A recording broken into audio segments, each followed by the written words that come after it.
Alright, morning. Let's continue on the Laplace transform. Okay, and we will look at its application today.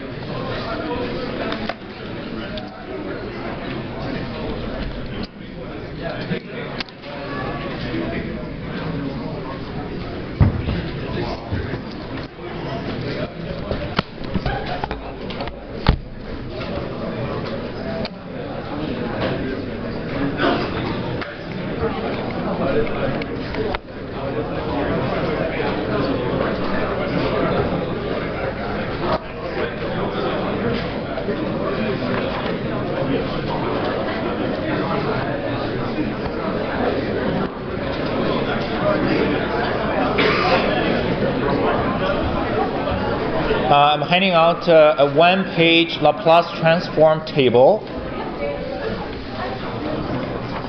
You can certainly bring this table during the final exam. Okay, so I also upload it. It's for those who doesn't have it or who didn't come here today. They can print it out by themselves. Okay. So this table has two sides.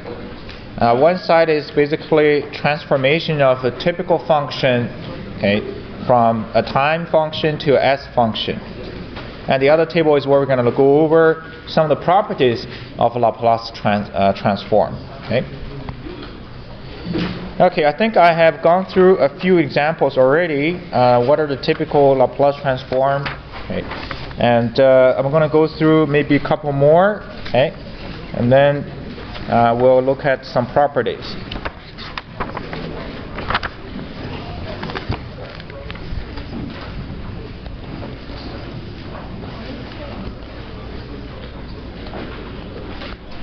So this one, you can call it example, or you can even call it a property.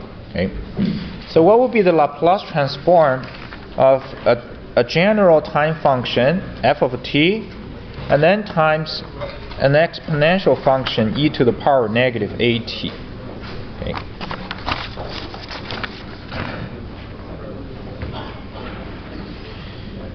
So let's apply Laplace transform definition here. Okay? So when you have this transformation at here, so the function you are transforming is e to the power negative at times f of t, and then e to the power negative st dt. So this is basically Laplace transform definition. Okay? And that's the function we're transforming. You got two exponential at here, so you can write these two exponential together. Okay, like that. Now recall basically when you have just f of t and its Laplace transform is written as this. Okay, so this is when you just have f of t, its Laplace transform is that one. Okay. So this is a type of transform. What does it mean basically? When you apply f of t with e to the power negative s, so here's s at here, then you're transforming it into a new function called capital F of s. And for this case at here, it's f of t times this, right? So this is a difference. This is s, this is s plus a, so that's the only difference. Okay? Yeah. So literally this one you can call it, okay? If you have s is transformed to capital F of s, then when you have s plus a, it will transform it to capital F of s plus a. Okay. So basically, Laplace transform f of t is capital F of s. Then when you multiply this f of t with exponential function, basically you shift this f of s by a, right, to the right, to the left. Okay? And then you get capital F of s plus a. So this is sometimes what we call is the shifting, s shifting. Okay, sometimes we call it s shifting, and I believe it's part of the table here, and it's over here. Okay. So if I change a to negative a to a, then it becomes s minus a. Right, so same thing. Okay, so that's a property. Yeah. So for example, right, if we have a cosine omega t times e to the power of negative at, and we already learned that Laplace of cosine omega t is s over s squared plus omega squared. Okay. We did that in the previous lecture. So applying this shifting property, we change the s to s plus a, find all the s, change to s plus a, and then you get the transformation for cosine omega t times e to the power of negative at. Okay, so I think you should also be able to find that over here, okay, in the back side of the page. Okay, let's take a look at one more example here. So I think I lost track of how many examples we have done, how many functions we have done now. So what about Laplace transform of impulse function? Okay. Laplace transform impulse function. We did the Laplace transform for unit step function, and that gave us 1 over s. So when you have a unit step function, you get 1 over s. So this one should give us 1. Okay, let's verify this. Okay. Now instead of directly to show the transformation on delta t, so let's show what is the Laplace transform of a shifted delta t. So delta t minus a. Okay. Now let's consider a is greater than 0. Okay. Yeah. So I'm going to apply the Laplace transform definition. So 0 to infinite. Okay. This is the function we're transforming. There. Okay. That's the Laplace transform definition. And now you have a time function times a shifted delta function, impulse function. So now if you recall the impulse function, right? Whatever function times the impulse function. The impulse function definition is t, when t is not equal to a at here, it's all 0. When t is a, then you have a certain value, infinite big value at that location. So when you multiply these two together, you can replace the t with a, right? Replace t with a, and then delta t minus a dt.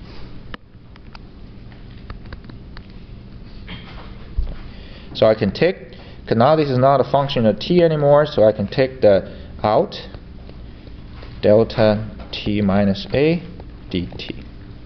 Okay. Okay. And this is t minus a. This is a shifted impulse function at the t equal to a. Okay. And when you're integrating from 0 to infinite, so you basically you're looking at the area underneath that impulse function. So this integral should be 1, right? Should be 1. So that's just e to the power negative sa. So this delta t minus a, okay, the impulse shifted impulse function, its Laplace is e to the power of negative sa. Now if I set a equal to 0, then I'm looking at the Laplace transform of the impulse function. Okay. So we're looking at is Laplace transform delta t now. When a equal to 0, you look at the exponential function, that's e to the power of 0, so that's basically is 1. Right. So that's why the impulse function's Laplace transform is 1. Okay. Yeah. So I think we can stop here for I showed you quite a bit of different Laplace transform, but you can find all of them, most of them, some of that didn't go through. Okay, you can find them in the table. Okay. Yeah. So let's take a look at properties now. properties. Some of the properties are very useful. Okay, some properties we use that a lot. Number one, okay, linearity. Okay. So linearity, I think I showed you here. Basically, Laplace transform is a linear operator. So if you apply the superposition rule, it should be satisfied.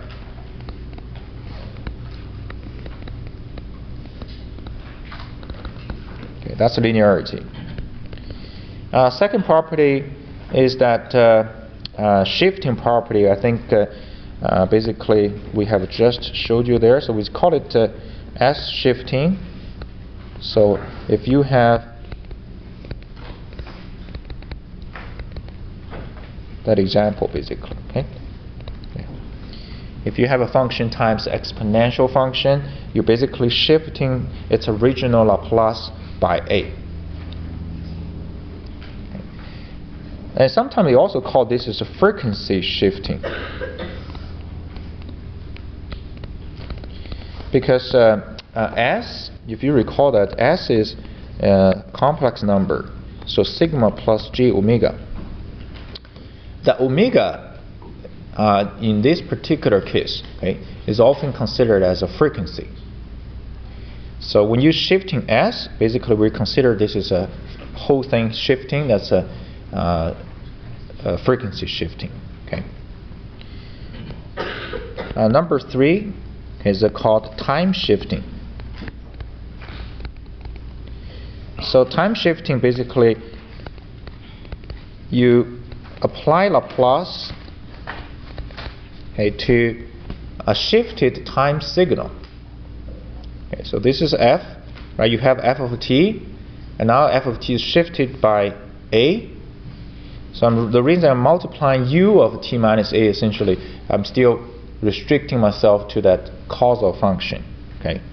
So let's say, for example, if you have f of t here, then you shift your f of t a, okay, and this is f of t minus a. It's equivalent to f of t minus a times t minus a, because when u of t minus a is essentially just unit step function, right, at that location. So then you time this, nothing really change this, but you chop off everything on this side. Okay. So this property says this. Okay, so I'm not going to show you the detail now, so you can take a look at the lecture notes on proof. If you have a shifted function small f, its Laplace becomes e to the power negative as times the original Laplace transform f of s, capital F of s.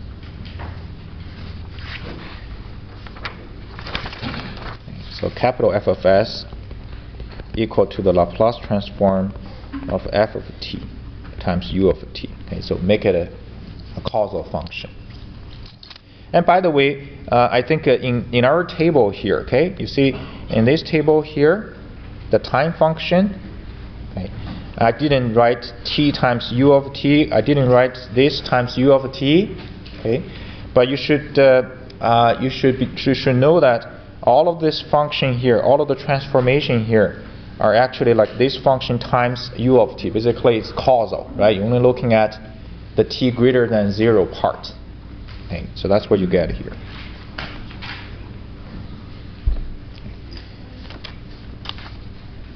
Okay, that's number 3 property.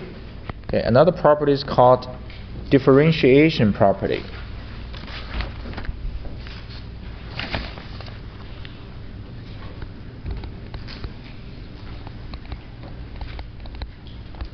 Time differentiation. So here's the idea. So what is the Laplace transform of the derivative of this function? So suppose you have this, right? So let's say you have the Laplace transform of f of t given as capital F of s. Then what would be the Laplace transform of its derivative? Okay. So you can easily I'll show you easily here, just quickly. Apply the Laplace transform definition. Okay. this is the function we're transforming. This is basically part of the Laplace transformation definition formula. So you will cancel out the dt at here. Okay, get a cancel dt. Okay. And then you end up with just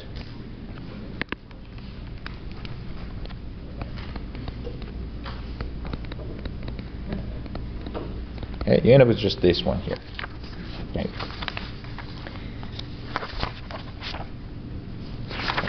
And from here, okay, you can basically apply what the what do you call that again? Integral by parts, right? You can apply the integral by parts. So you have this function times this function here, okay?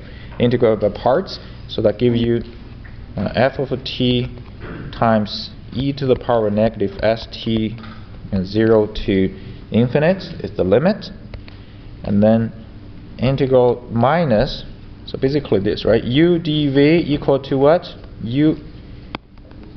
uv minus v du, right? Yeah. And then you get f of t out of here and d of that. Oops.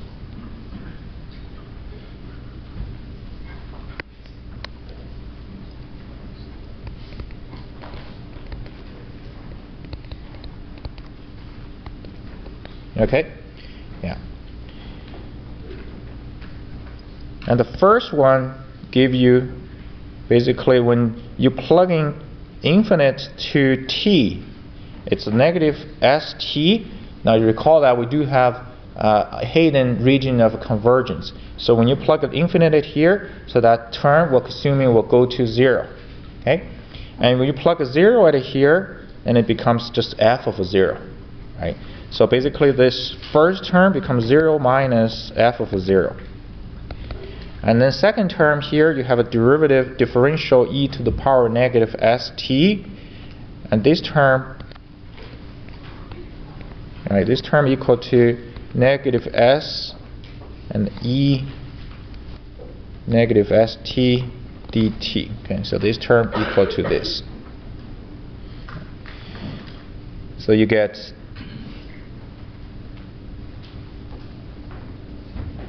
an s out of here. You can take the s out, and 0 to infinite f of t e negative st dt. Okay. And now if you look at it carefully here, this one here basically is capital F of s. Right? That's a Laplace transform of the single original function f of t. So overall, right, your Laplace transform of the derivative of f of t, so summarize,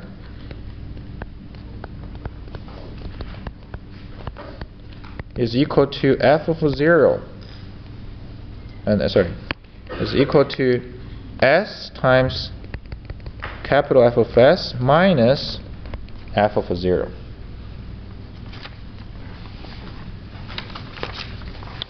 Okay, so that's a simple, quick reproof right here. Yeah. This is a very useful property. This one you probably use it a lot. Okay, and then the next one, when we solve a differential equation using Laplace transform. Okay, so you will apply this property quite a lot. Similarly, you can find the second order's derivative Laplace transform. So Laplace transform second order, okay, give you s squared capital F of s minus s f of 0 f prime of 0. Okay, so these two together, okay, for most of the time when we solve second order ODE, and we'll make use of these two. Okay. If I have to say which property you will use the most, probably these two properties you will use a lot, okay, most.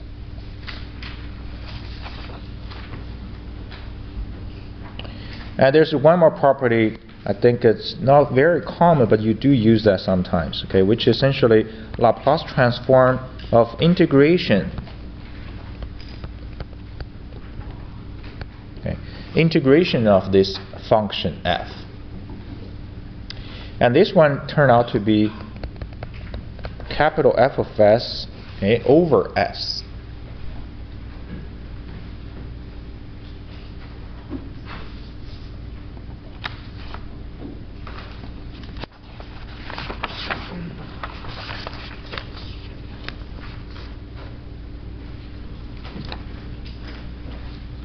Okay.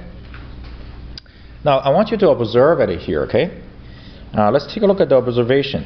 You see, when you take a Laplace transform of the first order derivative, it's s times capital F of s. When you take the Laplace transform second order derivative, you have s squared times capital F of s. And when you take a Laplace transform integration, you got a 1 over s times capital F of s. So s by itself and 1 over s by itself, you can actually sort of get a sense now. When you have a s times something, what does it do? It's a derivative action, right? When you have a 1 over s times something, it's actually an integration action back in the time domain. Okay? Yeah. That's a very simple rule actually you should remember. Especially later when you control in third year or even fourth year when you learn control system. Okay? And you will draw basically the system diagram, and you will represent the actions of the system using different blocks. And the action system including typically integration or derivative. So if you have an integration action, then you replace that with s. If you have an integration action, you replace that with 1 over s. Okay. So if one simple thing you can remember, what does s represent? It's a derivative action. And what does 1 over s represent? It's an integration action. Okay.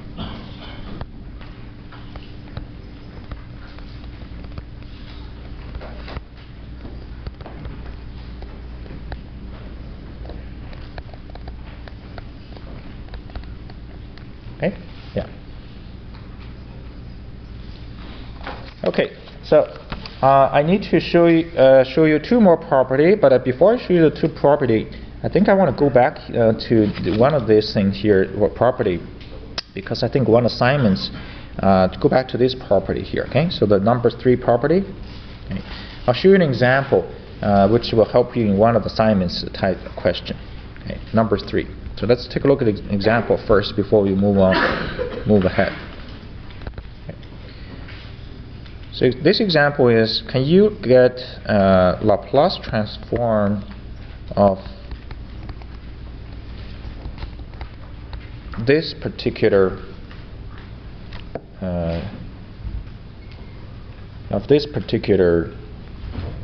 function? Okay. So this is an example that we can apply the shifting property, okay, the shifting property. But in order to apply the shifting property, you look at the shifting property. Let me write the shifting property here, okay? The shifting property says this. So when you have f of t minus a, u of t minus a, and equal to e to the power negative as capital F of s. Okay, that's a shifting property. How can I apply this property to that to this example here? Right? To apply the property means you have to make sure the question you're doing it is exactly in the format of the property, right? But right now it's not, because you have a t minus 1 here, t minus a, that's fine. But this one here is what? Negative 4t. So that's not in the format of what? T minus a or t minus 1. So this one here, okay, it's a function of t. It's not specifically written as a t minus a, or in this case t minus 1, right?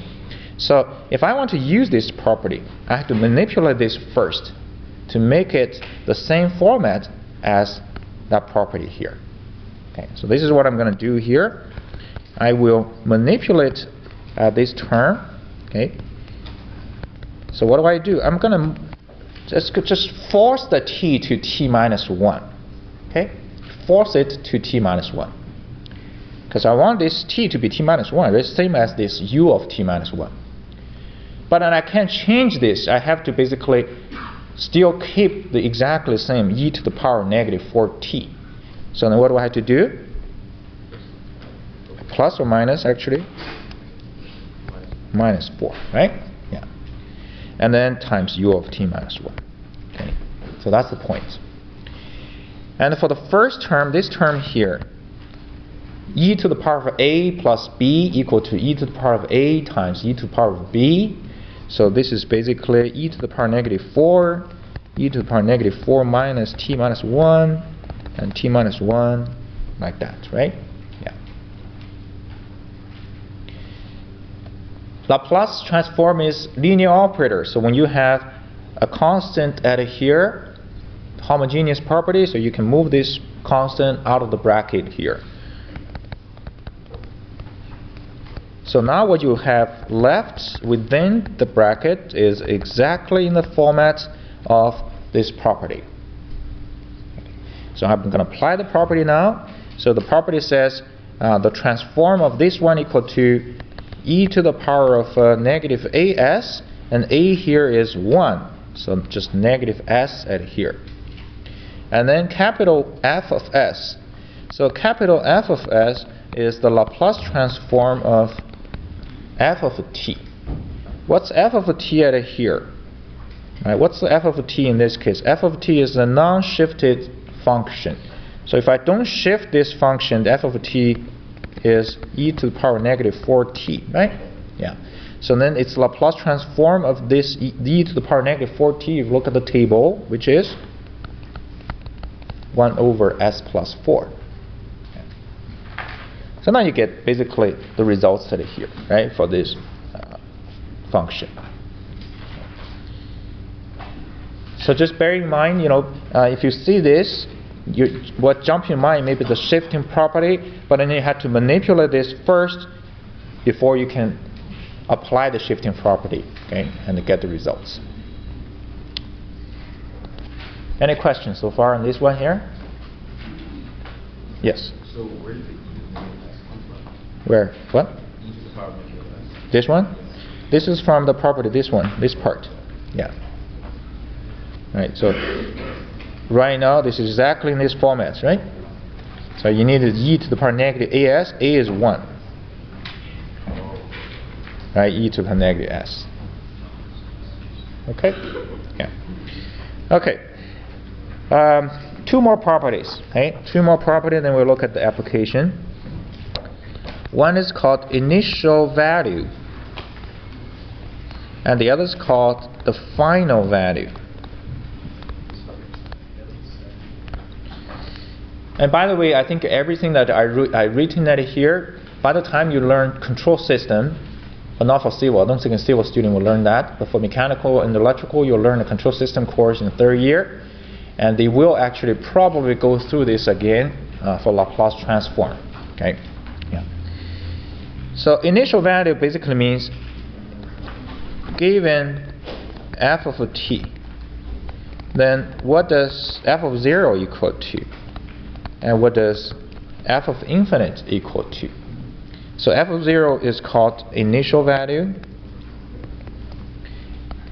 and f of infinite is called final value, right? So that's the idea. Okay. Now you might wonder, so why do I need a Laplace to get the initial and the final, right? Yeah. So, well, you don't have to, but it is an approach. For example, let's say we have a function f of t equal to this. Okay, then I can get f of 0 by substituting t equal to 0 into it, which I got what? 1, right? Do you got 1? Yeah. And I can also substitute infinite into the t at here, which we get a 0. Okay. Okay, that's what we mean by initial and final value. Okay. But this is the initial final for a single function. But later, often in time, we're referring to initial value and the final value of a certain system response. Okay. But I can also get these two using Laplace transform. If I transform this f of t into Laplace, into s function, we get s plus 2, s plus 2 square, and plus 10 square. Right? That's basically a shifting theory. Okay, that's a Laplace. Then, using the following two theorems, so initial value is equal to limit s go to 0, s go to infinite, and then s times capital Fs. So you can get the initial value of the time function by applying this theorem. You can also get the infinite value by applying this one here. Okay. Just be careful that when the initial value here is s go to infinite, the final value here is s go to 0. Okay, yeah, that's the tricky part. So anyway, so let's take a look at if I apply the theorem, what happens, right? S times capital F of s is s times s square, and then s plus 2 square plus 10 square, and limits s go to infinite. And to do this integral, the limits at here, you're trying to get rid of this s square. So we can divide s square by both the denominator and numerator. Okay. Then the numerator becomes 1 plus 2 over s. The denominator becomes 1 plus 4 over s plus 104 over s squared. As s go to infinite, apparently all of the over s term will become 0. So you get just 1. And that's exactly the same results, right, as you find out in the time domain. So that's initial value and final value theorem. You can try f infinite, okay, as this. You'll find exactly the same thing will be 0. Okay, using this final value theorem. Okay. So those are all the properties. So this basically, what are the Laplace transform of typical functions, and what are the most useful Laplace properties, transform properties? They are summarized within this double-sided printout at here. Okay. Yeah. So those are basically, the table is the stuff that you should refer to if there's any property that you wanted to use. Now let's look at the applications. Okay. The first application we're going to look at is, we'll look at the relationship between Laplace and convolution. So, from convolution, coming back to the picture now. Okay. Consider there are two causal functions.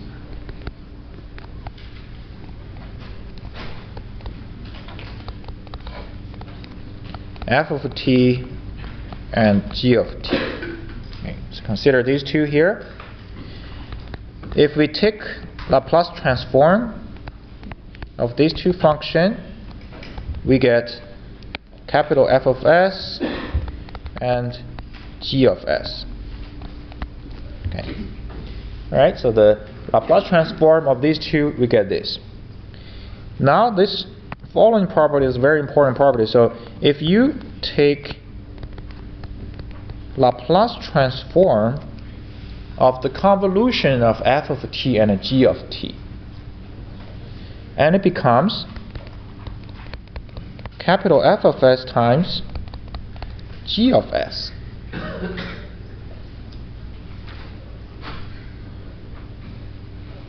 Okay. So why is this one actually useful? So far, you did okay everybody did okay in the convolution, right? So when you do this convolution, what's involved? You had to sketch, you had to flip, you had to shift, you had to multiply, and you had to integrate, right? That's what you did here. Now you have an alternative. If you don't want to do all of that things, you can use this. So if you look at this property here, instead of all this step here, right? What's on the right is what? There's no convolution anymore. This is just what? Multiplication of two S functions now. Right? It's very much like the idea that I showed you. You can do U times V, or you can do what? Ln U plus ln V. So this is basically a different perspective. You can always get f of s, g of s. You can always get the multiplication of these two. And then the question is, how do I get this back to here, right? So this f of t convolute g of t is basically the inverse of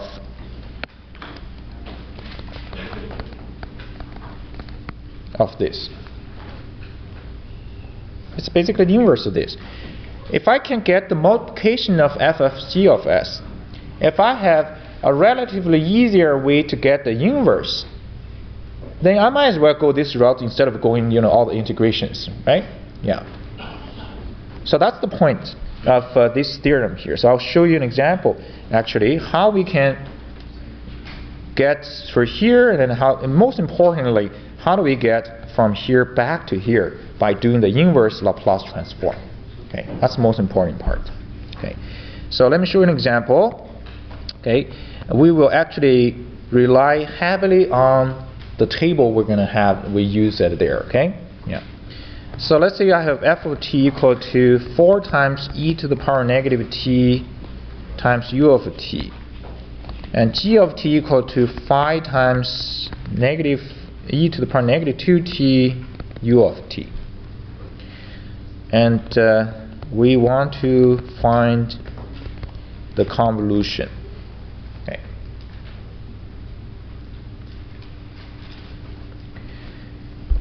So here's what we're going to do. We will calculate first the Laplace transform of the two time function. First one is 4 times e to the power negative t. What do we use? We use this property here, okay, this transformation. When you have an exponential function, its Laplace is 1 over s plus a. So a at here is, you look at this a here, this a, negative a here, right? So a at here is 1, and here a is 2. So the first one is s plus 1 times 4, and the next one is 5s plus 2. Okay, so it's very simple Laplace transform. And then we calculate the multiplication of these two. So that gives you 20 s plus 1 s plus 2. And then the convolution of the two function is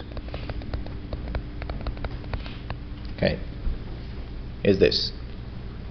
Okay, so this is the key part, the next step.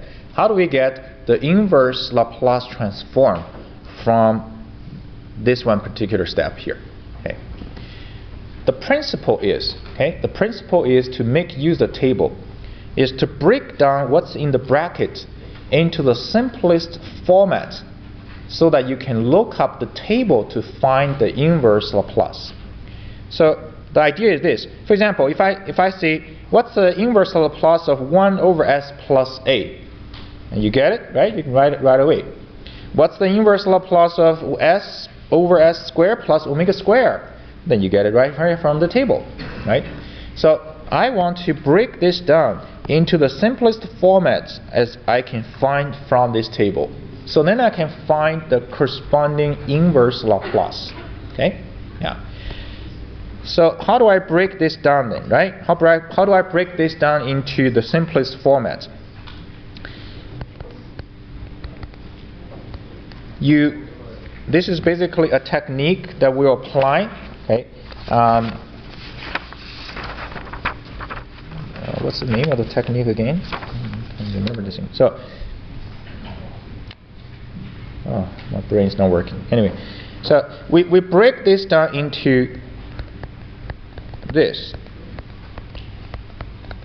Okay.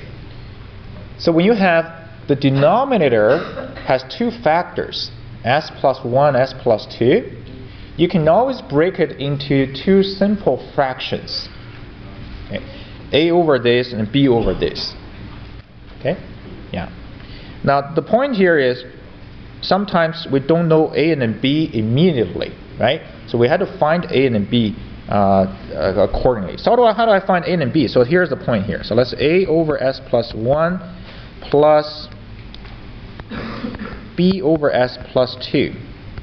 So that should equal to 20 over s plus 1 s plus 2, right? That should equal to this. Okay.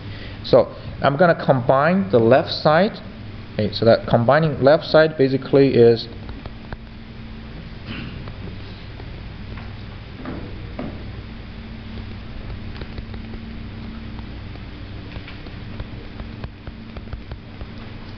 so when you combine back the left side into the fraction, single fraction, so that's what's going to be, right? Okay. The denominator is the same, so we don't have to worry about it. The numerator has to be the same. So how can we make the numerator the same? So the numerator on the left side is what? It's a plus b. You can group all the similar terms, a plus b times s, and then plus 2a plus 1b equal to 20. So in order to make the left and right the same, your a plus b has to be 0. Right? That's comparing coefficients. Where else do we see the comparing coefficients?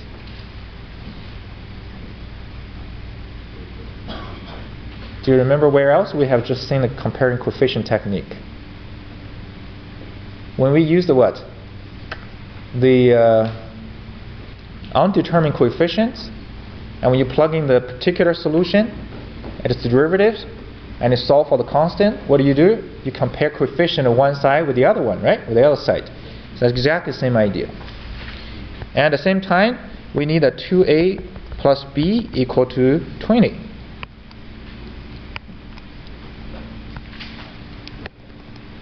So now you get two equations and two unknowns. Okay? You solve it, you get a equal to 20 and b equal to negative 20. Okay. So this fraction can be broken down into addition of two fractions. So I'll rewrite the bottom here. So f of t convolute g of t equal to Laplace of 20 over s plus 1 minus 20 over s plus 2. I think I'll introduce another formula later, okay? But this is a very general approach. So this is inverse Laplace, and now you can look at the table to find its inverse Laplace. The first inverse Laplace is 20 times e to the power negative t.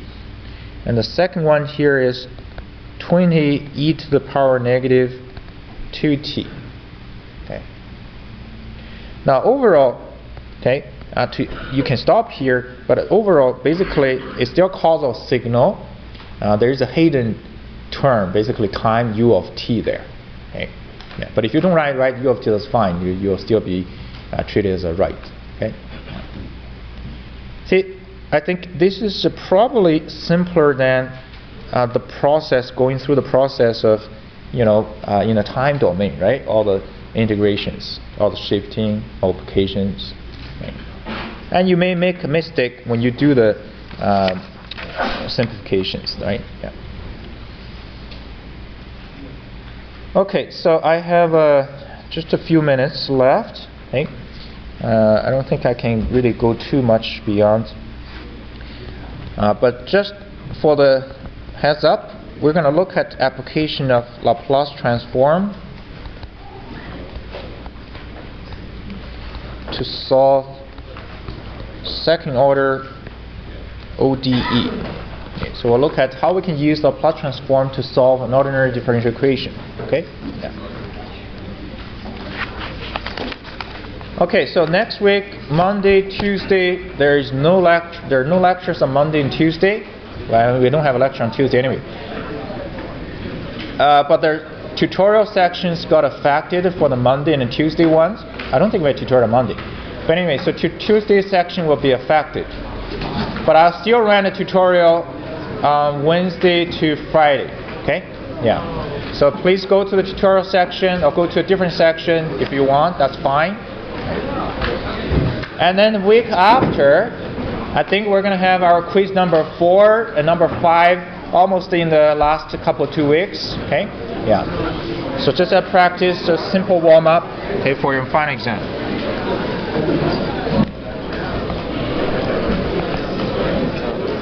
Yeah.